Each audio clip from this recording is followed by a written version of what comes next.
ওলিদের রূহগুলোকে কোন জায়গার মধ্যে রাখলেন?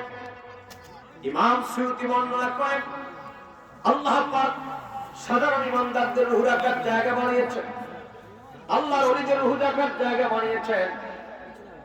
এই মাহফিলের পাশে কথা বলে করে এই সিগন্যাল দিয়ে ওটা হওয়া যাইতে কইছি এই কুলা পাই লাড়ি লিয়ে যাটা লাঠি লাগবে না, এমনি ঠিক হয়ে যাবে ইনশাআল্লাহ।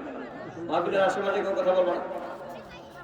আল্লাহর ওলিদের রূহ রাখার জায়গা বানিয়েছেন, আম জায়গার মধ্যে রাখবেন।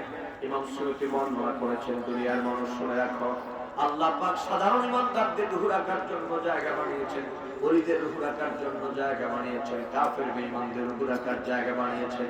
কিন্তু পৃথিবীতে যত নবী এবং রাসূল আগমন করেছেন, যত নবী এবং রাসূল পৃথিবী থেকে বিদায় গ্রহণ করেছেন, কোন নবী এবং রাসূল